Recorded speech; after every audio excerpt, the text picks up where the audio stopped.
Our location in Missouri is about 60 to 90 miles southwest of St. Louis, and ARCA, although they're in St. Louis, we'll explain later how we became involved with them.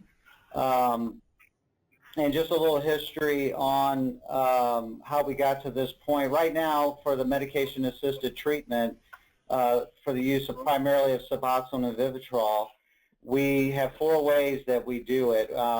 We do not have a physician on staff that provides the Suboxone and Vivitrol. What we do is we have physicians in the community. We have a physician that comes on site and sees clients.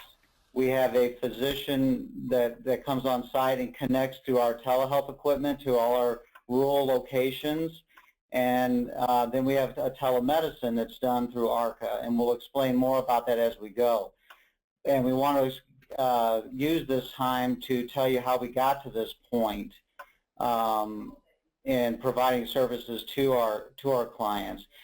Currently, we probably have somewhere between 130 and 150 clients on Suboxone or Vivitrol or Bonavail or one of the medications used in treatment and recoveries currently in our system. And again, we are a rural provider of treatment and recovery. And I also would like to say that we are fortunate in Missouri that the Department of Mental Health Division of Behavioral Health has set aside funding for at least the last 3 or 4 years, maybe longer, for clients that are uninsured to receive medication-assisted treatment. So it'll pay for the physician visit, labs, medications, nursing services. It'll pay for all that for the client. So Medicaid in Missouri will pay for it, but we also have funding for somebody that has no ability to pay. So we're very fortunate to have that in Missouri. So obviously, I don't need to tell, I'm sure everybody on this call, that we have an opioid and heroin issue going on in the United States, and Missouri is no different. We've over the years have seen a major influx of this issue in our area, not just in St. Louis, but in our rural area. We still have a major methamphetamine problem in Missouri, but the opioid prescription drug issue and the heroin influx has been tremendous. Like Carmen said at the beginning, I've had 20 years here at SEMO, and I have not seen us stay this busy with referrals and clients. Usually we have a lull at times with referrals, and we have not seen that for months. And it's because of the referrals of clients on opioids and heroin. So obviously we don't lack referrals for clients needing medication-assisted treatment. And when we first started with this endeavor, and we've got the funding, and we started looking at using Suboxone and Vivitrol primarily, we had to introduce this to our staff, and we ran into some barriers. It wasn't just, here we have this new medication for our clients to use, and we just implemented it. It was integrated into our program, and there was no issues. What we had was problems around our staff using medication as almost like a carrot on a stick for our clients. We had staff that introduced it as they came up with procedures for clients that weren't set up by the agency, that we had to intervene on and stop. Like, they would have tell clients you had to be clean for 30 days in order to get the medication, or you had to attend so many groups and services in order to get the medication, which was never the intention. So staff had to be trained that medication was just another option, another tool in the toolbox for clients to use for a path to recovery, just as 12-step programming, faith-based options are out there, just like anything else. It wasn't a reward for a client that was, quote, doing good in the program. So we had worked through that with our staff, that, you know, that medication was going to be part of our programming, and it wasn't going to be just something that the clients had to earn in order to be on it. So those were some of the barriers. So what I did, part of my title with the agency is I'm over physician and medical services. So I had to, you know, like I said, we don't have physicians within our agency that prescribe the Suboxone and Vivitrol. So when we decided probably 4 or 5 years ago to start doing it and providing it, I had to find physicians that would provide this to our clients. So I started going out in the community and basically recruiting providers. And the way I did that was, some of it was by word of mouth, some of it was I heard physicians were credentialed to do Suboxone through the drug rep for Vivitrol and Suboxone. Some clients were coming in or had been on it before, and I identified the physician they had received the medication from. And then I would go approach the physician's offices and ask to speak to them about it. Now, the way I did it was I would not approach the physician. I always approach the office managers. You can't hardly get time with a physician.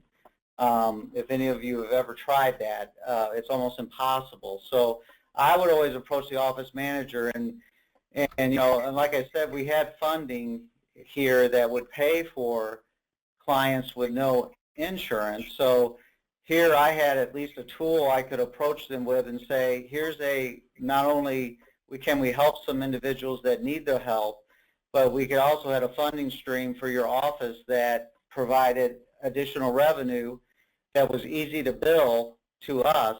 We would pay you, and then the state reimburses us for it. So not only can we help you with your Medicaid clients that you may be seeing that are having trouble with opioids and need treatment, but we also can help clients that have no ability to pay, and we can reimburse at a rate that's equal to what you're getting now. So basically I had to go out and recruit and get a system set up with physicians in the community.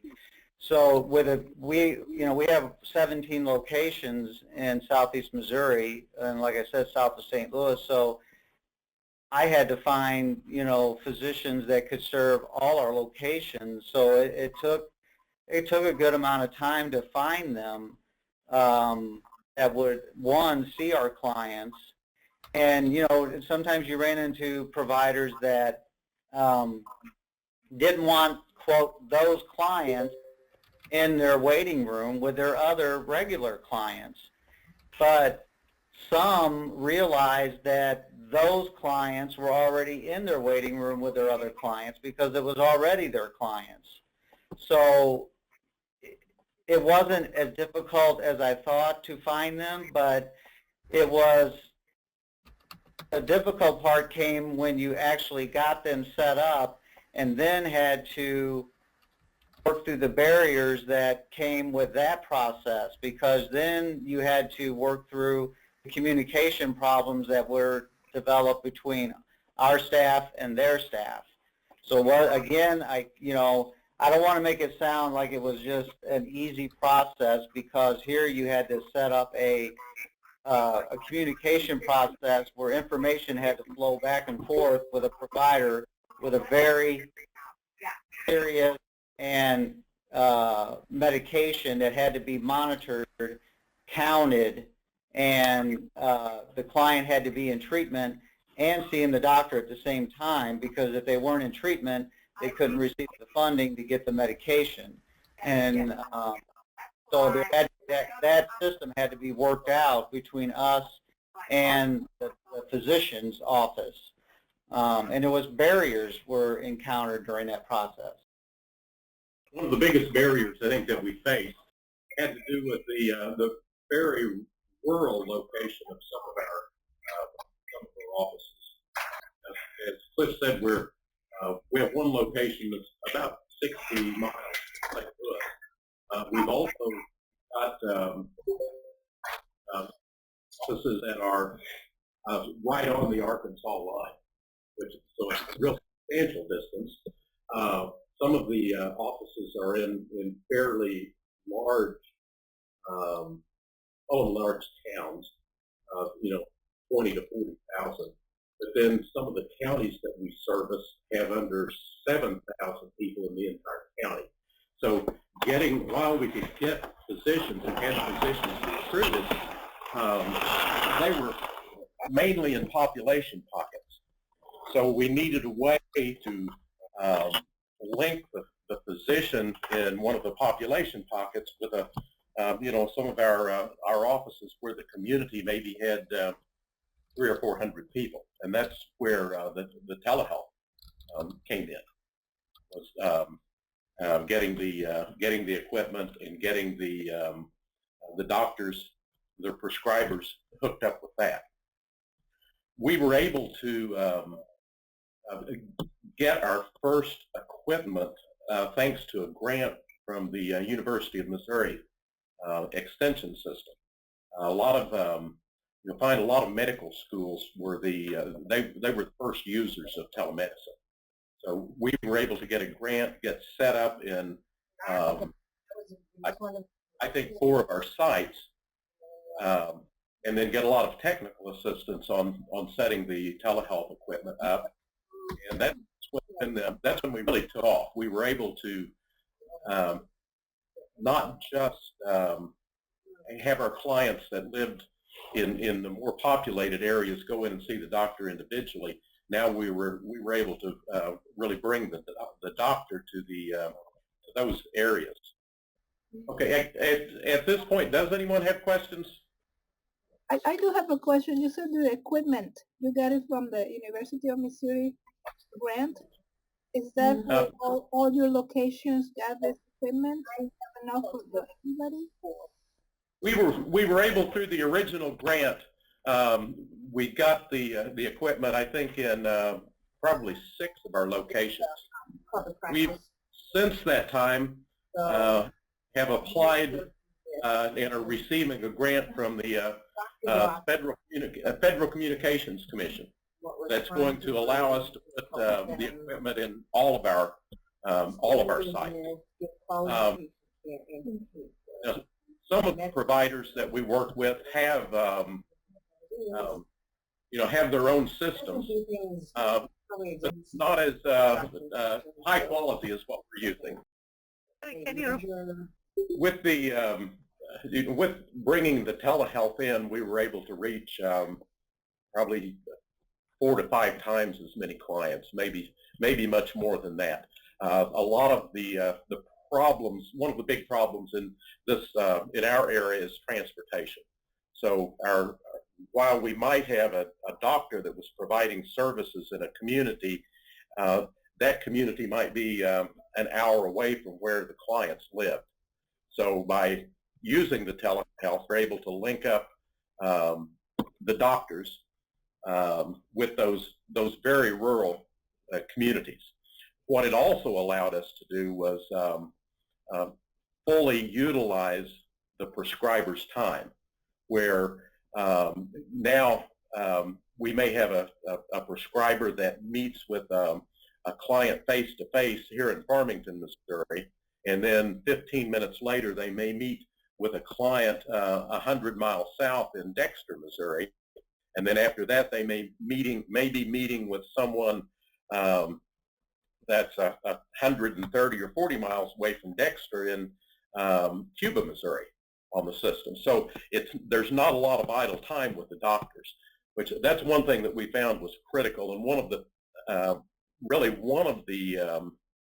it was a barrier to overcome was keeping the appointments stacked up so that the doctor didn't have to wait on anyone. That was critical.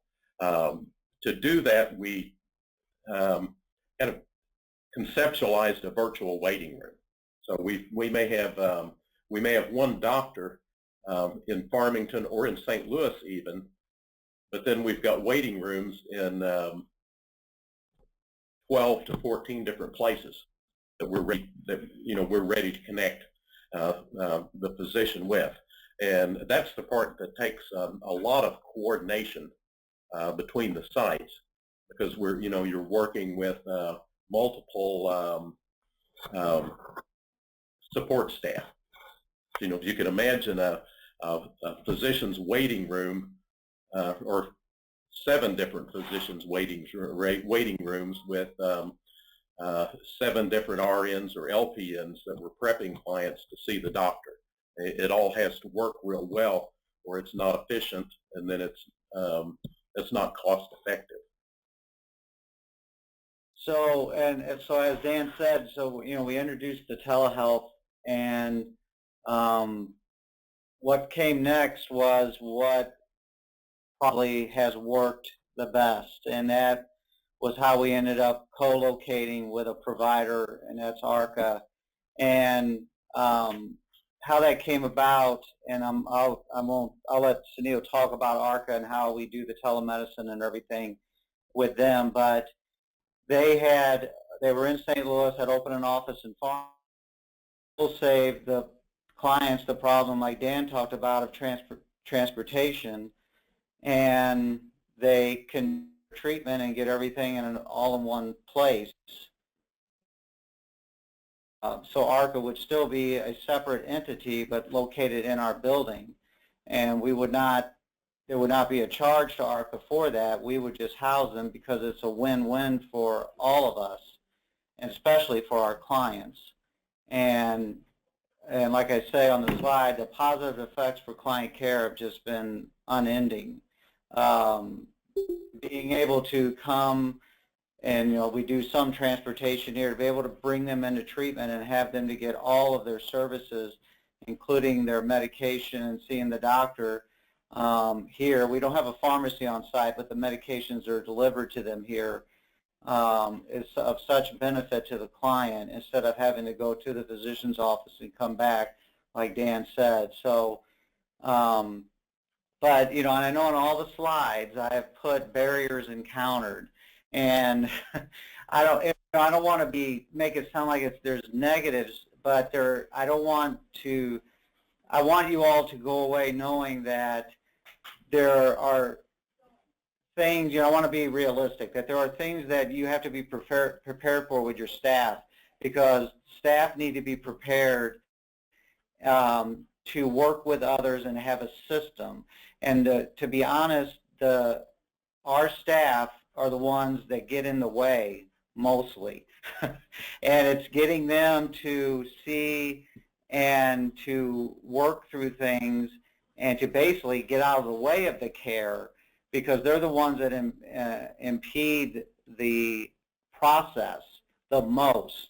And I've had to be on site quite a bit to help with that as we work through it, because it's just the nature, I think, of people that especially when you put 2 entities together in one place that aren't, because it's ARCA staff and our staff that are working together in this situation, we've had to work through some issues with that.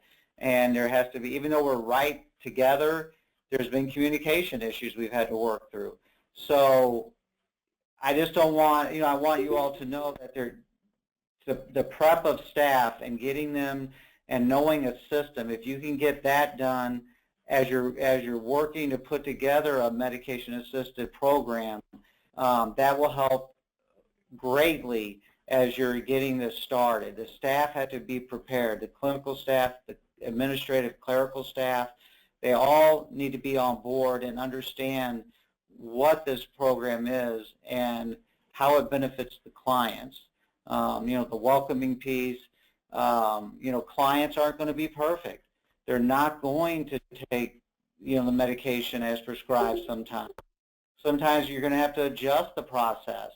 At times our staff get almost frustrated with the clients or angry at the clients with it when clients aren't perfect. They're not going to do everything regiment like you want them to. So we've had to work through that with our staff, and I can say it's taken a while, but we're at a point now where medication, Suboxone and Vivitrol, is just part of our program. When a client comes in, they are automatically considered for that programming. It's discussed with the client, and they're just scheduled for it. There's really no more barrier for the client to be put in that programming. And I want to give Sunil some time to talk about what ARCA does, especially with the connection we use for the telemedicine with Dr. Jennings, how we do the telehealth, and what ARCA does also. But Dan, do you have something else you wanted to add? Just that there's a cultural difference between behavioral health and medicine. And that and you have to realize 10 years ago we were, or maybe a little longer than that, strictly a 12-step-based recovery program. And now we've brought medication and physicians and televised medicine into a staff that was, that is very new to. So that teaching and that training on what on technology especially is critical. Good morning, this is Sunil Menzies from ARCA. As Cliff and Dan said, we appreciate you guys having us, and I'm going to take a few minutes this morning to quickly introduce ARCA and how we got involved with kind of working as the medical arm and provider for our partner agencies here in Missouri, the buildup of our relationship with CMO and the integration of the telemedicine system. Quickly touch again on a couple of barriers and challenges and benefits, of course, of MAT in general and telehealth, telemedicine, and then I believe we will open it up for questions as we things we've discussed. So, as Cliff kind of mentioned earlier, in the late 90s to early kind of 2000s, as pressure on doctors to slow down the prescribing of prescription pain pills continued to grow, we really began to see the early warning signs of the heroin epidemic kind of take off. St. Louis and the Midwest at large were particularly vulnerable, as it was and still is the main distribution point for heroin smuggled in from Mexico. So currently we have 3 major countries kind of hammering the heroin into the U.S., Afghanistan, Burma, and Mexico. 2 out of these 3 countries are on the verge of collapse, and as we continue to make moves that promote the Mexican farmers to produce the opium poppy and things, we believe we'll see the problem over the next 5 to 7 years only increase. The heroin problem went undetected primarily due to kind of some shrewd tactics that were deployed. Prescription opiate abuse was primarily within the white suburban community, and they say around the ages of 17 to 30. Small-time dealers targeted the same young whites, mostly male, and as time went on, they began to find that heroin was a cheaper and more potent alternative. In early 2007, late 2007, 2008, the Missouri Drug Courts and the Missouri Department of Behavioral Health became increasingly aware of the problem, and at that point approached ARCA in early 2009 asking if we would begin to help promote MAT or medication-assisted treatment through Missouri. And we started our relationship with the department, as I said, in 2009 with 1 or 2 of our agencies that are located in St. Louis. In 2009, the state started really to broaden the scope of MAT, medication-assisted treatment services. Up to this point, primarily, we had seen a lot of methadone being used for opiate addiction. At this point, in about 2009, they started to introduce Suboxone, naltrexone, and then later, of course, with the introduction of Vivitrol. By late 2009, MAT was increasingly seen and promoted as a viable treatment option to improve treatment outcomes. So as Dan and Cliff said, we had, at many levels, facilities and organizations had operated independently, almost because of the lack of kind of coordination of care from the behavioral health side and the medical side, we looked at each other almost adversaries versus kind of partners. And one of the big things we'll talk about here, and the success of MAT and medication-assisted treatment, the success of what the science is really calling appropriate treatment. If we look at the treatment of other chronic illnesses, diabetes, hypertension, cancer, they talk about controlling the biology of a disease by using medication and then making strong behavioral changes. So the integration of the two has what's really driven the field forward and really driven the work that CMO does forward. The success factors for MAT at large, medically assisted treatment, are medical detox. So as Dan talked about, really the old mentality 12, 15 years ago, the 12-step model or the social setting detox. So the medical detox, the offering of anti-craving medications, Suboxone, Vivitrol, Naltrexone, there's other ones that are out there at the time, which prevented relapse and allowed them to be well in their natural environment. Coupling that then with the psychiatric care to treat the co-occurring and dual diagnosis symptoms, along with oftentimes what is still most important, really the behavioral modification, behavioral change, were the four key pillars that the literature and the science and our collaboration with the state and partner agencies like CMO and things really began to show as the anchors to the MAT programming. As we began to get through the first couple of years, some of the things the department and we saw as the provider was a dramatic reduction in people leaving the residential treatment against staff advice. So when patients were brought in and you're going to tough out the initial 3, 5, 7 days of detox on your own, everyone was leaving to saying, I have to go use to feel normal. The introduction of medications and the medical detox gave people the opportunity to stay focused. On the flip side, it reduced the need for residential days in beds. It allowed people to return to their natural environment, to their home environment in a much more rapid manner where they could learn to deal with the issues and triggers and thoughts and stressors that had led to their need to use to feel normal. Dramatic reduction in overdose and deaths. By really protecting patients in their natural environment, we have been able to very successfully help prolong life and promote life to these people. And a greater interest in the other components of being well, the counseling, their families, their jobs. As Dan had mentioned, I think there was, and Clif mentioned, there was a mentality, and there still is for those who are new to the concept of MAT on the behavioral side, that the use of medications would diminish and take away from their job, if not end it. So when we would do training, we oftentimes will hear from people who are new to the concept of MAT around some of the barriers of saying, why are we using a drug to treat drugs? So one of the things when we were with the SAMHSA team up in DC, Dan really hammered on the concept of we need to educate on the difference between a medication and a drug. Suboxone is a medication. It can easily turn into a drug if not appropriately used, but we need to make sure we're very clear on saying we're treating, quote unquote, for lack of better terms, drug addiction with medications, not other drugs. Two, we saw a fear. Counselors, social workers, even medical providers in the field were nervous that the use of medications would take away from their job. Meaning if my patient doesn't have withdrawal symptoms, they don't have cravings, their desire for the drug has been diminished, they're able to focus on being well, what role will I play in that? And we had to communicate and educate our staff, our teams, our community, that their job would be even more important. The use of medications would create an atmosphere to allow patients, especially those with opiate addiction, to be able to focus on the other components of the recovery process, which we discussed around the therapy and the behavioral modification. This took a lot of time and effort, as I said, to Clif and Dan and some of the other pioneers in Missouri and even at the SAMHSA night, all of those folks, the ones who go out, they've gone and sold this. It's not been an easy road to get everyone to jump on board. We've had to go out and really educate and sell the concept of medications, whether that's patient testimonials, it's data, it's the latest research. We continue to educate as the problem got worse. And as Clif said in the beginning, no one on the call is blind to the problem. It's at the national level. It's on the national stage.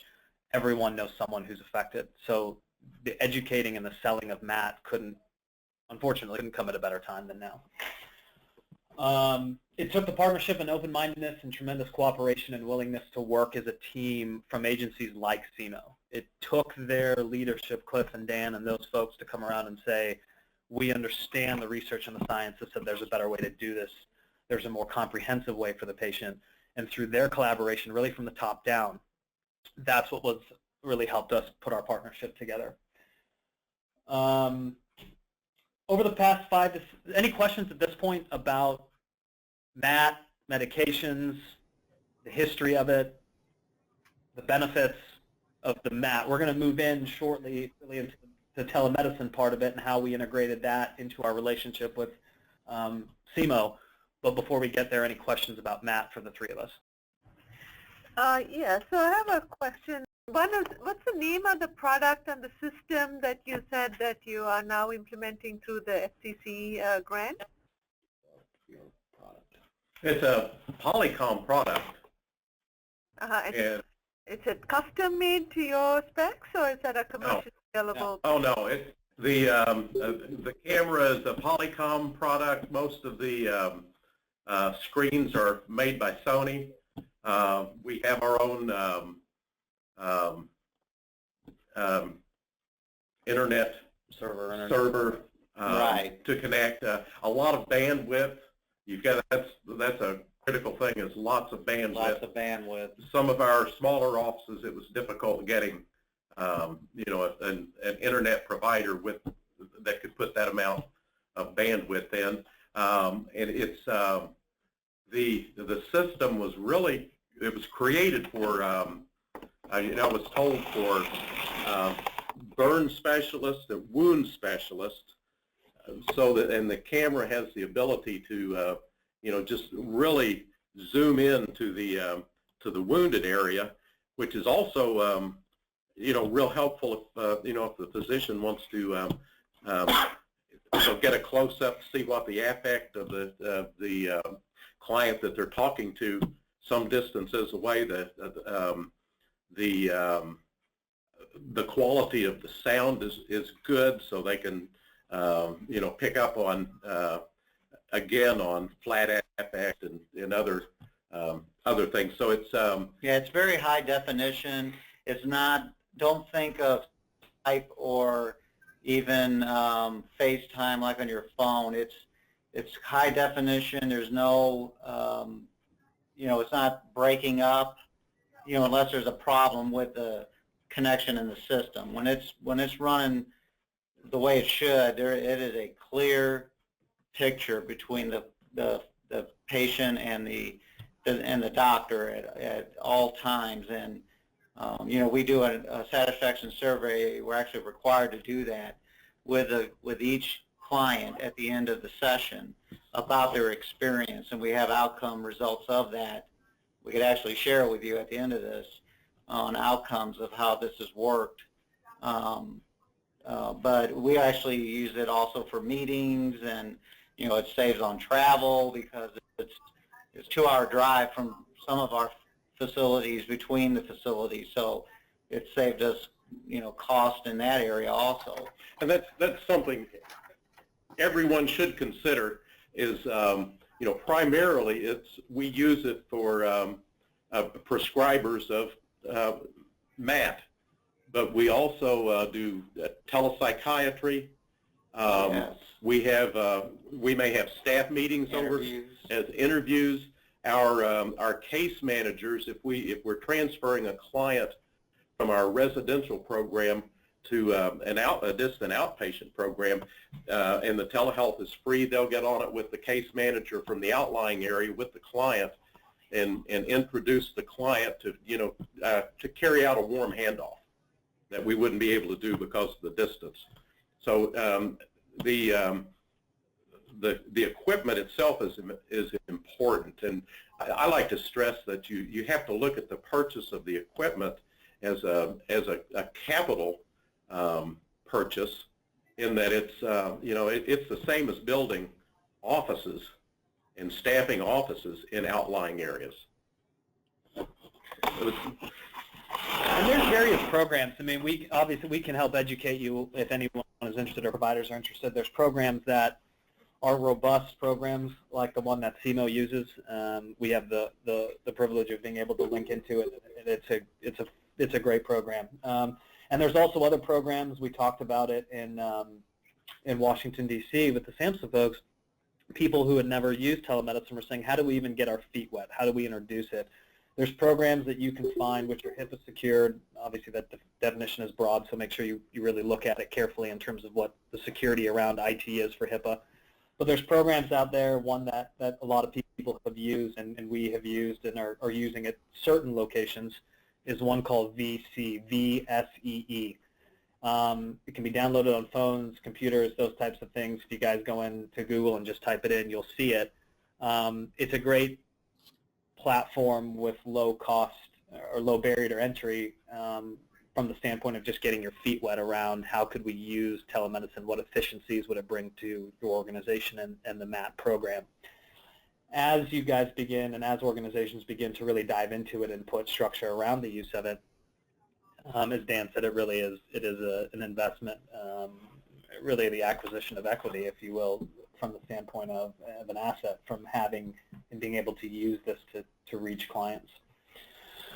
So over the past 5 to 7 years, as we discussed, the heroin problem exploded on the national level, in part due to the availability of the drug as it began to really hit the rural underserved areas. It was no longer a metropolitan need to have 2+ million people to find the drug. It really began to affect our rural areas. Telemedicine, telehealth was a natural offshoot of MAT. And it's really been a natural, we use MAT or medication-assisted treatment because that's a lot of what the grant focuses on, but it's really been a natural offshoot of medicine at large. We've seen, as Dan was saying, and we've seen tons of other fields are getting into it. CMO and ARCA use it quite a bit for not only detox and the addiction treatment, but for the psychiatric component, as they were saying, for staff collaboration, staffing of individual patients. ARCA uses it to run groups in some of our other locations. So it can be used on a number of different levels. So some of the benefits, obviously, was the ability to serve those who couldn't be served.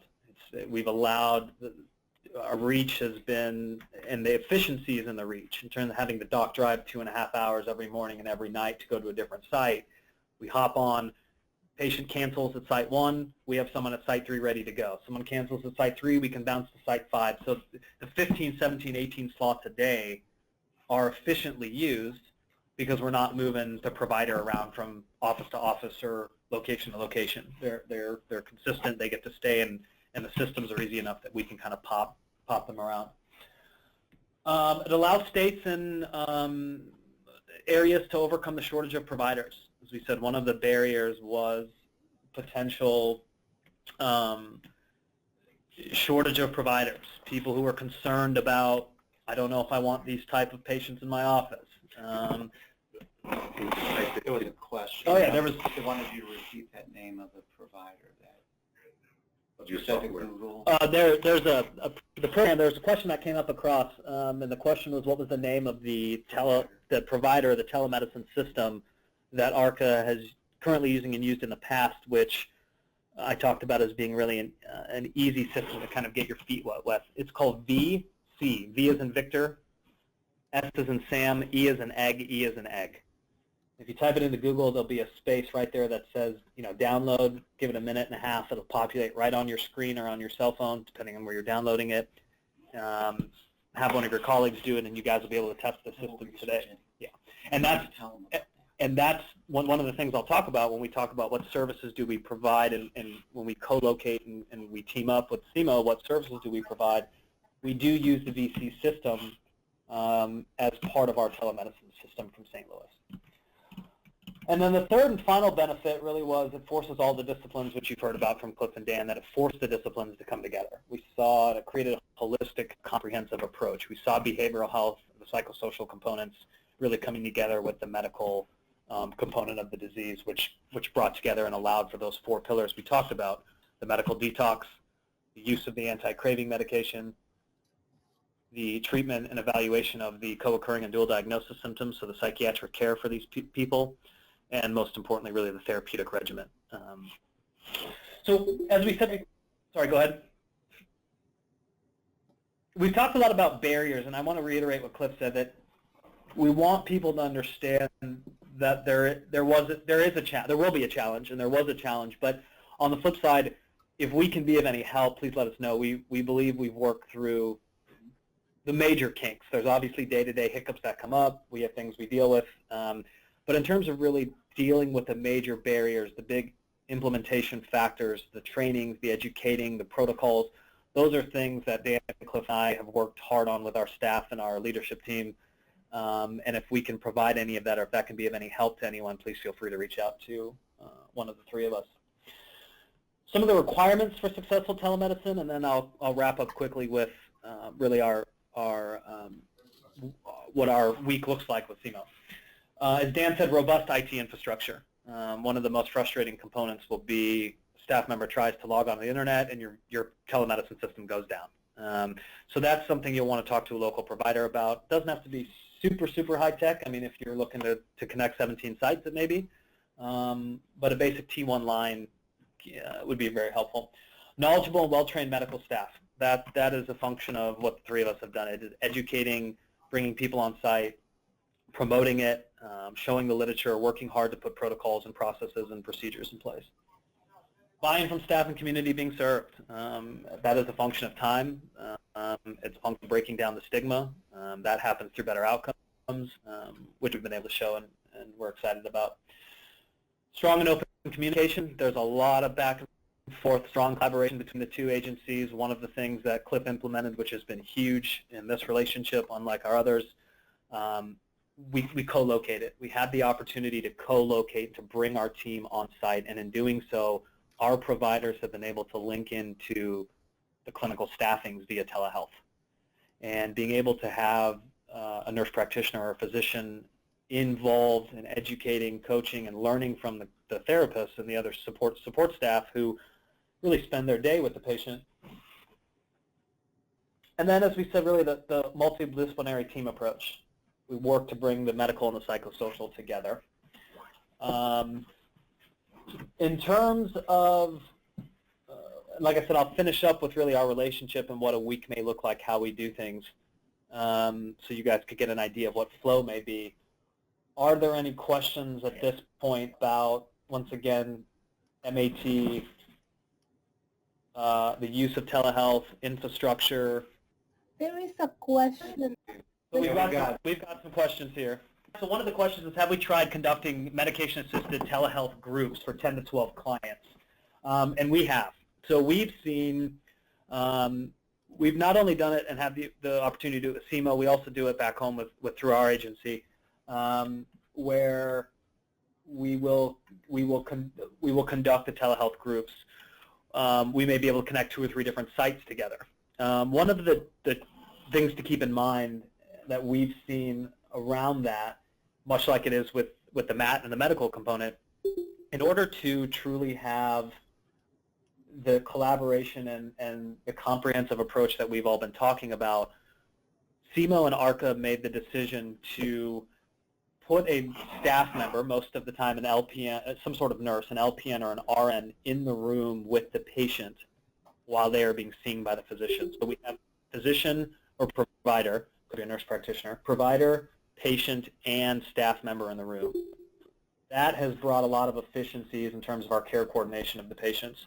One of the things we had to do also when we run our groups is also make sure we have a staff member in there. In the event that a patient is triggered, set off, we need to have a staff member who can immediately begin to deal with those. So we found a lot of benefits to using telemedicine for the behavioral health components. And how do we handle the induction process? Up there, Sunil, that's the next one. So someone asked about the induction process, and I imagine that probably relates to Detox. So with our programs here, as I said, we have had the opportunity not only to co-locate, but provide really 3 main services. So one, the MAT service. So the induction or the detox process itself requires a couple things. The protocol procedures need to be in place in terms of what the physician wants. So on our end, the doctors and the providers want things such as a nursing assessment. If they have a clinical or psychosocial assessment, those are helpful. We need a physical, history, blood work, urinalysis screens. And patient will normally come in. They are referred to us by CMO. And the patient will come in. We will go through the enrollment process of the basic forms, the enrollment packets, these things, and then we will move into the medical work. And that process will look, as I said, with the physical history, blood work, urinalysis, the medical evaluations by the RN or LPN.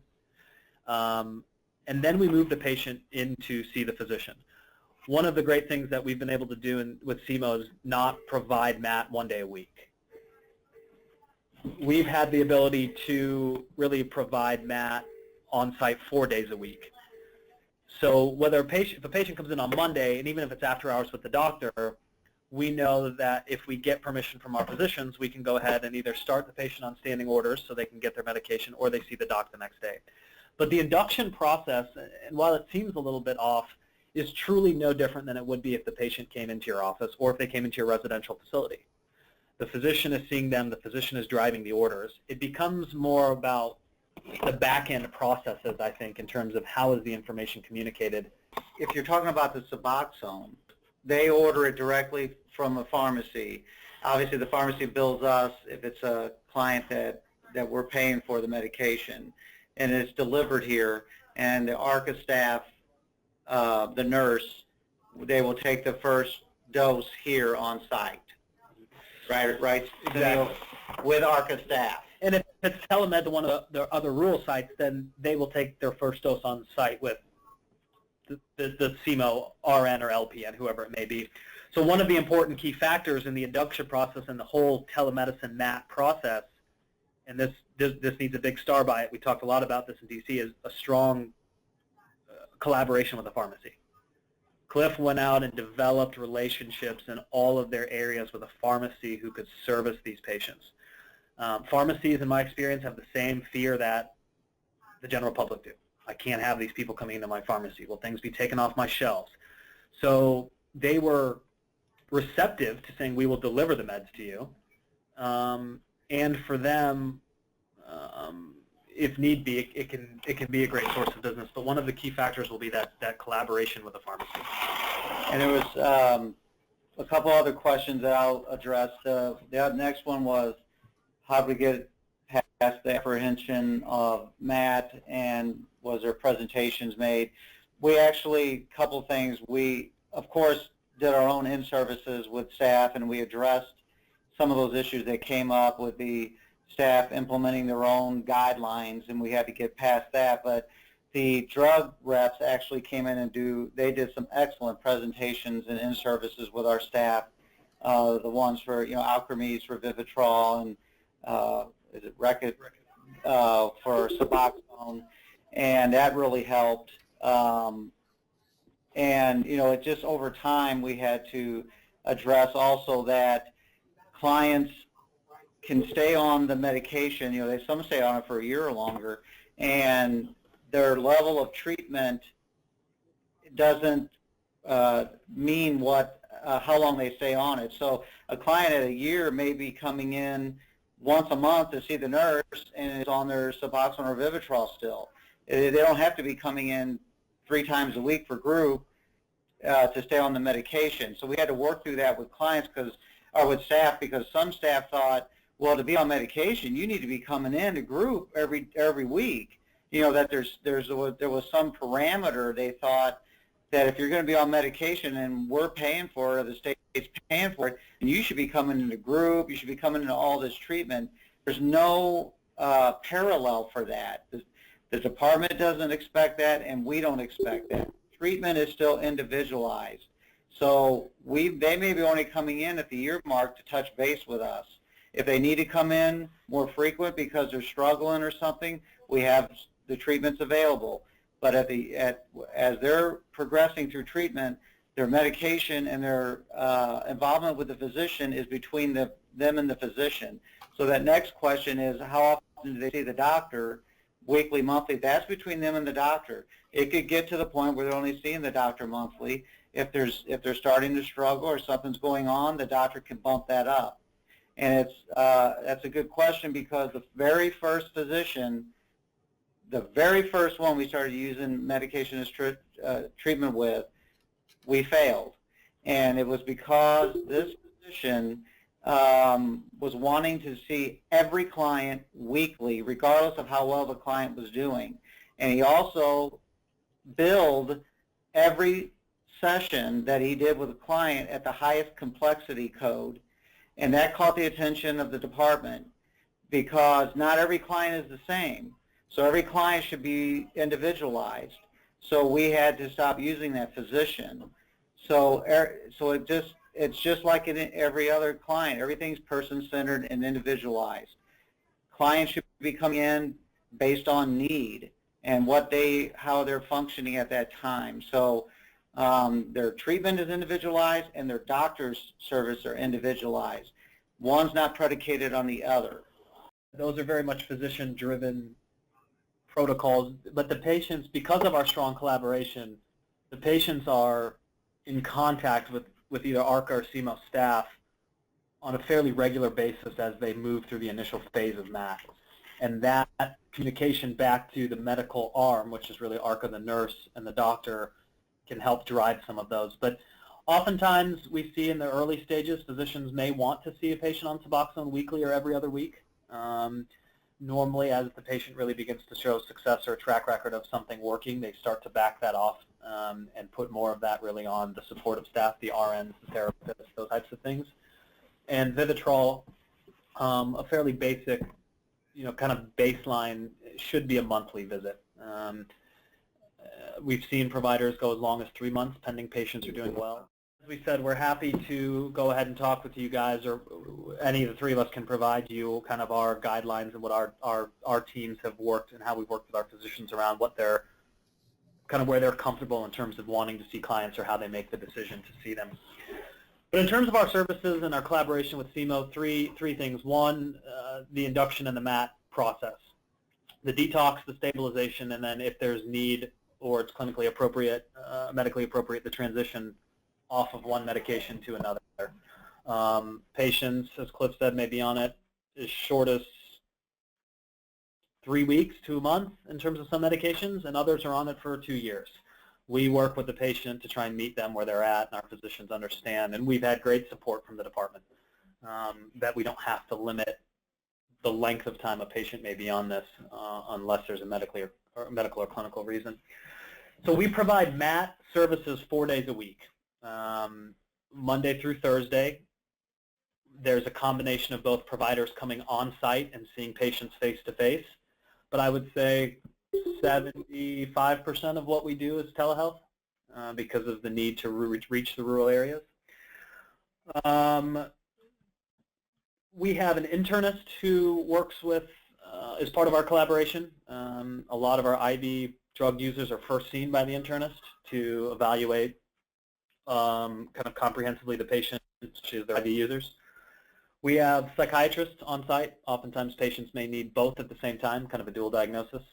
So we have a lot of patients who their chief complaint upon admission may be a co-occurring disorder. So they are immediately sent to a psychiatrist for evaluation along with the MAT and detox. And then we provide kind of just straight psychiatric care for patients who may not be in need of MAT, may have finished or successfully been maintained on MAT programs, and are looking for psychiatric services. And we provide those formally 2 days a week with a nurse practitioner, but as I said, we have a psychiatrist who is seeing patients 3 out of the 4 days a week for MAT, so we have the flexibility to bounce in there also. And the final component, which has been, as I said, a huge difference maker in our collaboration, the integrated staffings that Clif implemented. Our team, our medical team, staffs clients with the CMO team 2 to 3 times a week, and that has been a huge component in really to answer some of these questions. How often do we have a patient schedule? What's our protocols? What's our implementation? The team effort, the collaboration, which, as we said, it can take some effort. It can take some work, some coaching, some prodding. That allows us to drive and make appropriate clinical decision. So, but back to what I said earlier, it even for us when we got started, it was a very I don't want to say uncomfortable, but it was a different feeling in terms of looking through the screen. But quickly we began to realize, I do put a lot of it in terms of the patient experience. We talked in DC a lot about patient experience, Dan did, and it's critical that the patient has a good experience. A lot of these folks don't have access to the care they need. So they're very open to, at least in our experience, if it's presented properly and it's done in a very professional manner, whether that's a little couch in the room that's well lit, whether that's not a 12-inch computer screen and you can put up a 30-inch TV for them. These small things we saw made a huge difference in clients' willingness to participate and to receive care via virtual world. Carmen and others, if we just want to open up for questions, you know, we do, like I said, a satisfaction survey on the telehealth. We just got another report in the last week. There's a very high percentage, I'm not sure exactly, rated it as satisfactory to very satisfactory. I think it was nearly 80% were satisfied with the connection and doing it that way, the clients. So, and they come back pretty consistent that way, doing it by telehealth. You know, our overall outcomes with MAT services, you know, the GIPRA, we're just starting to do some of those on this grant, and the department does some outcomes that we could get, but I think we wanted to leave some time to answer more questions. Sure. I don't see any more questions in the chat. Okay. So we got the information about the system that you are using. I think there's probably so many different questions that people have. If anybody has direct questions, they can contact you. So we will put that information in the if that's okay, in the webinar information when we archive it. There's one question here in the chat. Did you have to report this information to SAMHSA or your state office in terms of reduction, drug use reduction? Yeah, we don't have an other than this with this new grant, Carmen. This for using the GIPRA, we don't have a outcome measurement tool that we have to report. There is in our state system some reporting we do on life areas improvement that we do at, I think, transfer and discharge we do when you're transferring levels. Well, if you get to know this information, we can also provide it later on. What we have from the Division of Behavioral Health was that of 250 patients, those without MAT had stayed 98 days. Those with MAT had stayed 152 days. So it's you know, 75% increase with the MAT over the non-MAT. Okay, so that's in retention. Okay. This was very, very interesting and informative. We hope we can continue the conversations in the future as we go along, and maybe have time to do some collaborations on this on your system. So Certainly. Dan and Clif, thank you very much on behalf of the network, and hopefully we'll get a chance to talk again in the future. Very good. Thank you. Thank you.